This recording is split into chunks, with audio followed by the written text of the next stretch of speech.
Okay, good morning. My name is Justin Diaz, and this is the Internet of Things and Privacy.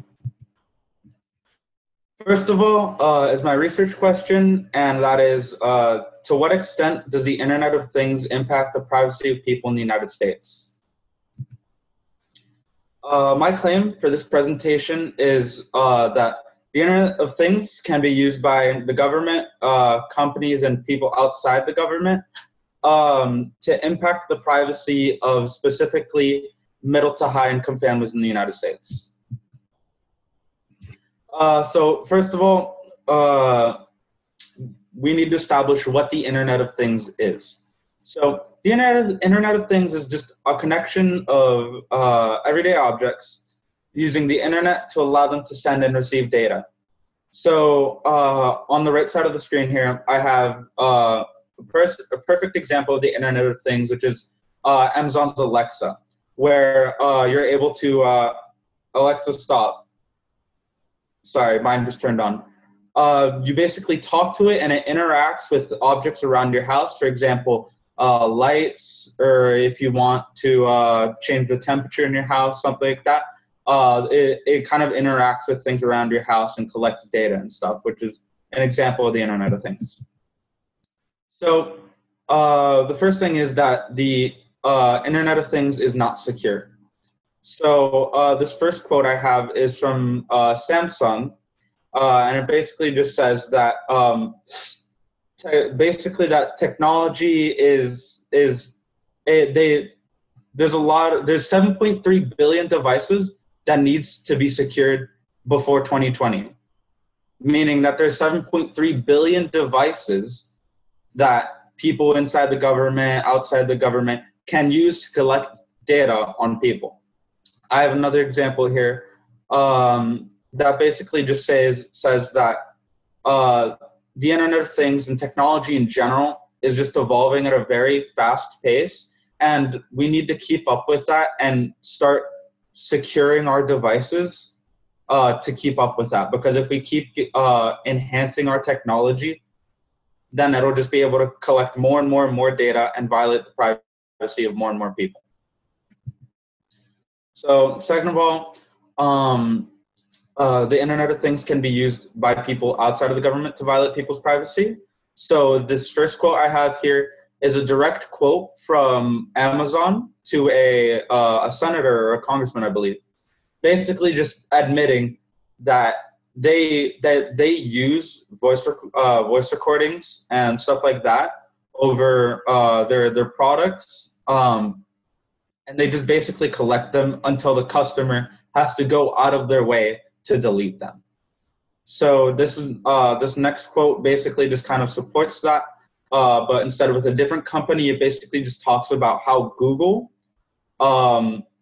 was found out that they track your location history even when you turn off that setting. So I have a counterclaim here. Basically, many people just say that the Internet of Things is used to gather information on people. Like, the information that is gathered can be used for the greater good, which you can see on the right side of the screen. 17% of people believe that the potential benefits outweigh the potential risks for companies, and 31% of people believe that the potential benefits outweigh the potential risks when it comes to government collecting data. However, the vast majority of people in the United States believe that their privacy is more important than any other benefits. And that is shown once again in the graph on the right, where you see that 81% and 66% of people respectively believe that that the risks outweigh the benefits when it comes to data being collected in both the government and in companies outside of the government.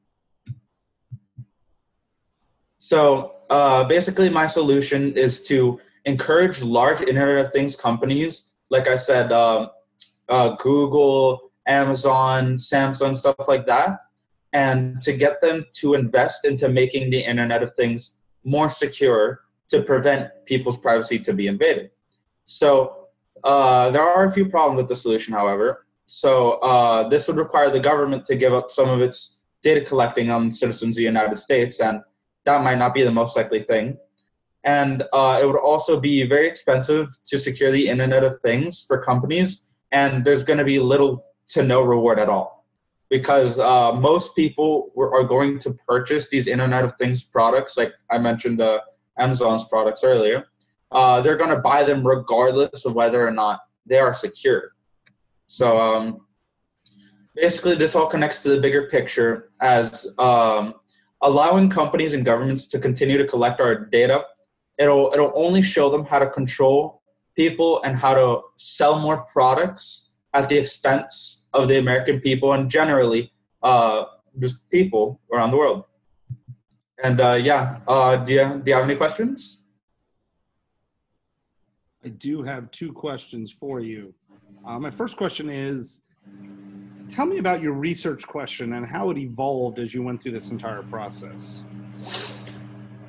So at the very beginning of the process, I knew I wanted to do something with the Internet of Things and privacy. And so I started with, if I remember correctly, I tried to prove that the Internet of Things was being used by the government and stuff to control people. However, I couldn't really find too much hard evidence for that. I was basically it was just a random thought floating around my head with a good example, or at least I thought was a good example that I had, was how in Hong Kong with all the protests and everything, the Chinese government is using the Internet of Things, like apps on cell phones and stuff, to figure out where protests are happening to kind of stop them from happening in the first place. So I was going to kind of use that, but I ended up changing my research question into what it is now. Okay.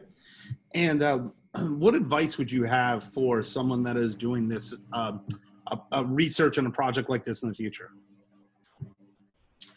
Some advice I'd have would definitely be to try and look into better solutions to this problem, because currently privacy and the Internet of Things is a really big deal, I'd say. As I showed earlier in the presentation with the graph, how the vast majority of people care about their privacy and they don't like how companies are collecting their data and violating their privacy.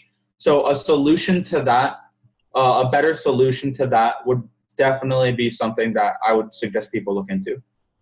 All right.